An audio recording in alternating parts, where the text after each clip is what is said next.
మనకి అసలుకి వ్యవస్థ ఎక్కడ నడుస్తుందో ఏమి అని అర్థం కావట్లేదు. మొన్న 16వ తారీఖు ఎంపీ అయిన లింగమనేని రమేష్ జనసేన పార్టీ, మరి తన కొడుకు వచ్చేసి లింగమనేని సంజూష్ ఇన్నోర్బిట్ మాల్ దగ్గర మాదాపూర్ దగ్గర అంత క్రౌడెడ్ ఉన్న ప్లేస్ లో మరి అంత స్పీడ్ గా ఎందుకు వెళ్తున్నారు? మరి ఇప్పటిదాకా ఎందుకు వచ్చేసి బిఎన్ఎస్ 106 గా వాళ్ళు కేసు నమోదు చేసిరు? విచారణకు ఎందుకు హాజరు కావట్లేదు? ఈ రోజు విచారణకు ఉంది అని చెప్పి మనకు తెలిసింది.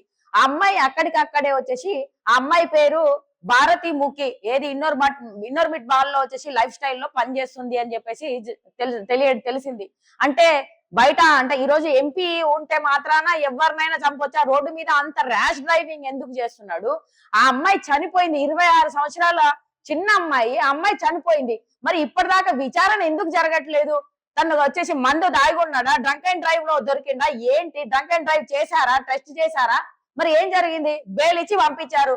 మరి 5వ రోజు 6వ రోజు కావస్తుంది ఇప్పటిదాకా. మరి ర్యాష్ డ్రైవింగ్ అని చేసి 106 అని చెప్పేసి బిఎన్ఎస్ వేసిరు. మరి ఆ అమ్మాయి చనిపోయింది కాబట్టి మనకి ఆయన శిక్ష అర్హుడే కదా, 5 సంవత్సరాల వరకు శిక్ష ఉన్నది అన్నట్టుగా మరి బిఎన్ఎస్ సెక్షన్ చెప్తుంది. ర్యాష్ డ్రైవింగ్ వల్ల చనిపోయింది, ఎందుకంటే ఆ ఏరియాలో చాలా క్రౌడెడ్ ఉంటది. అంత స్పీడ్ గా ఎందుకు వస్తున్నాడు? అసలు ఏం చేస్తున్నారు వీళ్ళు ఇక్కడ? ఎంపీ కొడుకు ఇక్కడ ఏం చేస్తున్నాడు? చదువుతున్నాడా లేకపోతే ఊరికే పూరపోకులాగా తిరుగుతున్నాడా? మరి ఆయన ఎందుకు ఇప్పటిదాకా అరెస్ట్ చేయలేదు? మరి దీంట్లో పోలీస్ వ్యవస్థ ఎంపీ కాబట్టి వచ్చేసి వదిలిపెడుతున్నారా? పోలీస్ వ్యవస్థ కుమ్మకై ఉందా? ఈ రోజున వచ్చేసి ఏది జనసేన పార్టీ అయినా టీడీపీ పార్టీ అయినా మరి రేవంత్ రెడ్డికి ఈ రోజు వచ్చేసి మద్దతుగానే ఉంటారు. రేవంత్ రెడ్డి ఆయనకు మద్దతు ఉంటారు. వాళ్ళ తొత్తే కదా మన ఏది చంద్రబాబు నాయుడుకు తొత్తుగా ఉంటాడు కాబట్టి ఈ రెండు పార్టీలు ఒకటే కాబట్టి ఈ రోజున అందుకే మరి ఆ సెక్షన్స్ అన్ని వాళ్ళకి పనిచేయవా? ఎంపీ కొడుకులకు పనిచేయవా? ఆయన సంజూష్ అనేటి లింగమైన సంజూష్ అనే అబ్బాయి ఏం చేస్తున్నాడు ఇక్కడ? చదువుకుంటున్నాడా లేకపోతే ఏం చేస్తున్నాడు? పూరంబోకు తిరుగుతున్నాడా? ఇప్పటిదాకా ఆ సెక్షన్ ఎందుకు 106 సెక్షన్ బిఎన్ఎస్ కింద ర్యాష్ డ్రైవింగ్ అని చెప్పేసి మీరే పెట్టారు. మరి ఆ సెక్షన్ ఎందుకు అమలు చేయట్లేదు? ఇప్పటికైనా లింగమనేని రమేష్ ని వెంటనే వచ్చేసి రాజీనామా చేయమని చెప్పి, కొడుకుని సరిగ్గా పెంచుకోవడానికి చేత కావట్లేదేమో, అందుకే రోడ్ల మీద బలాదుర్గా తిరుగుకోరా అని చెప్పేసి అక్కడ ఆయన ఉంటే మరి ఇక్కడ హైదరాబాద్ లో ఏం చేస్తున్నాడు? ఏం బలాదుర్గా తిరుగుతున్నాడు? ఎందుకు వచ్చేసి ఈ రోజున వచ్చేసి ఒక అమ్మాయి అంటే ర్యాష్ డ్రైవింగ్ తోని వెంటనే చనిపోయే అంత ఏంటిది అంత ర్యాష్ డ్రైవింగ్ చేస్తున్నాడు? అంటే ఏ టైంలో? 3 గంటల మధ్యాహ్నం టైంలో, అది చాలా క్రౌడెడ్ ఉన్న ప్లేస్ లలో ఇన్నోర్బిట్ మాల్ దగ్గర. సో మరి ఆ టైప్ లో ఆయన తన డ్రైవింగ్ చేస్తున్నాడంటే ఆ ర్యాష్ డ్రైవింగ్ వల్ల ఇంకెవరైనా చనిపోతే ఏంటి పరిస్థితి? సో ఇలాంటి విషయాలు వచ్చినప్పుడు ఖచ్చితంగా ప్రభుత్వం వెంటనే చర్య తీసుకోవాలా. ముందుగా రేవంత్ రెడ్డి, మీ పాలన అనేది కరెక్ట్ గా లేదు. ఫస్ట్ ఆఫ్ ఆల్ మీ హోంశాఖ మంత్రిని నియమించయ్యా. రేవంత్ రెడ్డి మొత్తం సర్వనాశనం అయిపోతుంది. ఇక నువ్వు వీళ్ళకు ఎంపీలకు కొమ్ము కాసుకుంటూ వాళ్ళకి వీళ్ళకు కొమ్ము కాసుకుంటూ ఇదే చరిత్రని ఇది ఇట్లాంటి పరిపాలన చేసుకుంటూ మొత్తం దందాలు చేసుకుంటూ కూర్చుంటాడు. ఇప్పటికైనా ఆయన వచ్చేసి 106 బిఎన్ఎస్ లో వచ్చేసి వెంటనే అరెస్ట్ చేయాలి. ఎందుకంటే ర్యాష్ డ్రైవింగ్ కాబట్టి అమ్మాయి చనిపోయింది, దాని మీద వెంటనే వచ్చేసి ఆ సెక్షన్ తగ్గట్టుగా ఆయన అరెస్ట్ చేయకపోతే ఖచ్చితంగా ఆమ్ ఆద్మీ పార్టీ వాళ్ళకి అండగా ఉంటుంది. పోలీస్ స్టేషన్ ముందే ధర్నాలకు దిగుతుందని చెప్పి తెలియజేస్తున్నారు. ఈ మోటార్ వెహికల్ చట్టాన్ని చాలా స్ట్రిక్ట్ గా చేయాల్సిందిగా, ఎందుకంటే ఈ చట్టంలో చాలా కొన్ని ఏంటంటే లైక్ మోటార్ వెహికల్ దాంట్లో వచ్చేసి ఏదో నార్మల్ గా గుద్దేసిపోయిర్రు జరిగింది ఇన్సిడెంట్ అనే టైప్ లో కాకుండా, మొన్న కూడా వచ్చేసి రోడ్ ఇన్సిడెంట్స్ దర్గాలో కూడా ఇదే విధంగా ముస్లిం పిల్లలు ఆ రోజు అర్ధరాత్రి వచ్చేసి ఇష్టానికి రోడ్డు మీద పోకుంటూ 4 అబ్బాయిలు ర్యాష్ డ్రైవింగ్, సో హెచ్డిగా డ్రైవింగ్ చేసుకుంటూ అక్కడ కూడా ఒకని కాలు ఇరిగిపోయింది. ఇప్పటిదాకా అది ఏంటిది అని చెప్పేసి కూడా తెలియదు. 2 వ్యక్తులు చనిపోయారు. మరి ఏం జరుగుతుంది? ఈ రోడ్డు మీద ఎక్కడికక్కడ వచ్చేసి యాక్సిడెంట్స్ ఎక్కువ జరుగుతున్నాయి. వాటికి ఎందుకు వచ్చేసి పారామీటర్స్ ఎందుకు లేవు? ఇంత స్పీడ్ అనేది ఉంటది. సడన్ కొంత ఏంటిది జనాలు ఎక్కువగా ఉన్న టైంలలో వచ్చేసి ఎంత స్పీడ్ ఉండాలి ఏంటి అనేది అవేర్నెస్ ఎందుకు ఇవ్వట్లేదు? ఈ రోజున వచ్చేసి ఒక 26 సంవత్సరాల ఏంటిది చాలా చిన్న అమ్మాయి చనిపోయింది. తర్వాత చూసుకుంటే ఒక 2 వ్యక్తులు యువత అందరే మాక్సిమం యువతనే చనిపోతున్నారు. అంత ఏజ్ తక్కువ వాళ్ళు చనిపోయారు. ఇదే ఏది రాయదుర్గ పోలీస్ స్టేషన్ లో కూడా పోయినసారి మన పార్టీ నుంచి కూడా వాళ్ళు కంప్లైంట్ ఇవ్వడం కూడా జరిగింది. దాని మీద ఇప్పటిదాకా విచారణ ఏంటి అనేది కూడా తెలియదు. మరి ఇలాంటి సెక్షన్స్ ఉన్నప్పుడు కనీసం వచ్చేసి ర్యాష్ డ్రైవింగ్ ఈ విధంగా ఉన్నాయి అంటే వాటిని ఎందుకు వచ్చేసి ఈ రోజున వచ్చేసి చట్టాలు స్ట్రిక్ట్ గా ఉంటేనే కదా ఏదైనా. ఇష్టానికి అంత పబ్లిక్ అంత ఎక్కువగా ఉన్న టైంలలో సో ఇంత ర్యాష్ డ్రైవింగ్ చేస్తే ఒక ఎంపీ కొడుకు ఒక 26 సంవత్సరాల అమ్మాయిని వెంటనే చంపేసి చూసుకుంటూ కూర్చుంటేనే పోలీసు వాళ్ళు వచ్చి ఊరికే చూసేసి తీసుకుపోయి సెక్షన్ బెయిల్ ఇచ్చేసిర్రు. మరి ఆ సెక్షన్ బెయిల్ ఇచ్చిన తర్వాత అదే నార్మల్ పర్సన్ ఎవరన్నా అట్లా గుద్దేసి వదిలిపెడితే ఊరుకుంటారా? అంటే ఈ రోజు ఎంపీ కొడుకు ఏది లింగమనేని రమేష్ కొడుకు కాబట్టి ఈ రోజు వచ్చేసి ఈ రేవంత్ రెడ్డి గారు తనని క్షమించమని చెప్పారా, లేకపోతే పోలీస్ స్టేషన్ లో వచ్చేసి వాళ్ళకి ఇలాంటి వాళ్ళ ఏంటిది చట్టం అనేది వాళ్ళ చుట్టం కాబట్టి ఈ రోజు వదిలిపెట్టారా?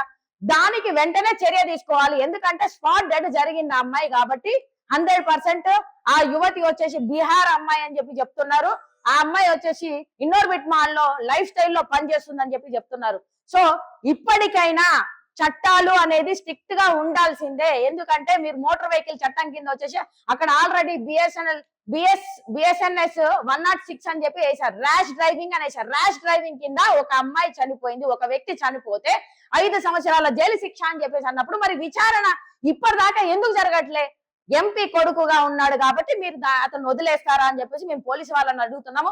ఈ రోజు సిఐ గారికి కూడా ఫోన్ చేస్తే తను ఏమంటున్నారంటే మా పని మేము చేసుకోబోతున్నాము, మాది విచారణ ఈ రోజు ఉన్నది అని చెప్తున్నారు అని చెప్పేసి అంటే లేదు మేడం ఈ రోజు అంటే మరి 6వ రోజు కావస్తుంది చనిపోయే అమ్మాయి, ఇప్పటిదాకా విచారణ ఎందుకు జరగలేదు?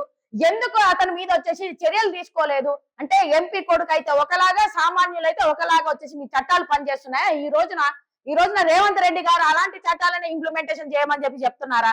ఎందుకు వచ్చేసి అసలు తను చదువుకుంటున్నాడా? దాన్ని ఎందుకు బలాదూరుగా తిరగడానికి వచ్చాడా? అసలు ఏం జరిగింది అని విచారణ అనేది చేసి అది జనాలకు ఖచ్చితంగా చెప్పాల్సిన అవసరం ఉన్నది. ఎందుకంటే బయట స్టేట్ లో నుంచి ఇక్కడికి అమ్మాయిలు కానీ అబ్బాయిలు కానీ ఇట్లా రోడ్ల మీద చనిపోతున్నప్పుడు మరి ఎందుకు వాళ్ళని వచ్చేసి ఎక్కడ ఏంటి అనేది వాళ్ళకు కూడా కరెక్ట్ గా విచారణ జరిపి వాటి మీద సెక్షన్స్ అనేది ఎవరైనా, అది చట్టంలో ఉన్న వాళ్ళైనా, చుట్టాలైనా, లేకపోతే ఎంపీ ఎమ్మెల్యే ఎవరైనా కూడా తప్పు చేస్తే చట్టం అనేది ఎవరికైనా ఒకేలాగా ఉండాలని చెప్పేసి మేము తెలియజేస్తున్నాము. వాళ్ళకు వెంటనే వచ్చేసి ఆ అమ్మాయిని ఎవరైతే ఆ అమ్మాయిని చంపిన పర్సన్ లింగమనేని సంజూష్ వెంటనే విచారణ జరిపి ఆయనకు జైలు శిక్ష పడాలని చెప్పేసి మేము కోరుతున్నాము. ఇంకా మీద ఇలాంటి ఎక్కడైనా మోటార్ వెహికల్ కింద ర్యాష్ డ్రైవింగ్ చేస్తే వాళ్ళకు చట్టం అనేది ఏంటిది ఖచ్చితంగా వెంటనే అమలు చేయాలి. అదే విధంగా సెక్షన్స్ స్ట్రిక్ట్ గా పెట్టాలి. ఎందుకంటే ర్యాష్ డ్రైవింగ్ రోడ్డు మీదకి వస్తున్నాం అంటే ఎదుటోళ్ళు తప్పైనా కావచ్చు, మనదైనా ఒక ప్రాణం పోయే అంత ర్యాష్ డ్రైవింగ్ ఎందుకు అనేదే ఇక్కడ క్వశ్చన్.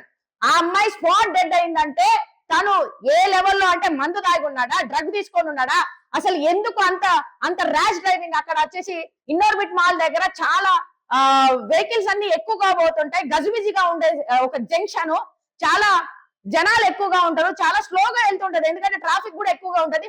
ఆ ట్రాఫిక్ లో కూడా ఆయన అంత స్పీడ్ లో ఎందుకు పోయాడని చెప్పేసి నేను అడుగుతున్నాను. ఖచ్చితంగా మాదాపూర్ పోలీసు వాళ్ళు వచ్చేసి దీని మీద ఖచ్చితమైన విచారణ చేయాలి. ఎంపీ కాబట్టి మేము వదిలేస్తామంటే ఊరుకునేదే లేదు.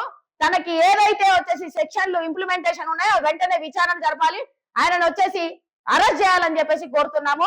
లేని పక్షంలో ఆమ్ ఆద్మీ పార్టీ ఖచ్చితంగా వచ్చేసి మీ పోలీస్ స్టేషన్ ముందట ఆ అమ్మాయి కోసం ధర్నాలకు దిగుతుందని చెప్పేసి తెలియజేస్తున్నాము. ఈ సెక్షన్లు మీరు ఇంకా మీద ఎవరైనా కానీ అదే దర్గా దగ్గర కూడా సేమ్ ఇదే సిచ్యువేషన్ జరిగింది. సో ఇలాంటి యాక్ట్లు ఏ ఉన్నా గానీ మీరు మోటార్ వెహికల్ దాంట్లో వచ్చేసి ఖచ్చితంగా మీరు అమలు చేయాల్సిన బాధ్యత ఉన్నది. అది ఎంపీలైనా ఎమ్మెల్యేలైనా ఇంకెవరైనా కానీ వాళ్ళకి చట్టం అనేది కరెక్ట్ గా ఇంప్లిమెంటేషన్ చేయకపోతే రేపు పొద్దున ఎవరినైనా కొట్టి పోతాడు, ఇదే సెక్షన్ కింద వస్తుంది. దయచేసి విచారణ అనేది స్ట్రిక్ట్ గా జరగాలి. ఎవరికి పారదర్శకంగా ఉండాలి. ఖచ్చితంగా వచ్చేసి ఎంపీ కొడుకు అని చెప్పేసి వదిలితే మాత్రం ఊరుకునేది లేదని చెప్పి తెలియజేస్తుంది.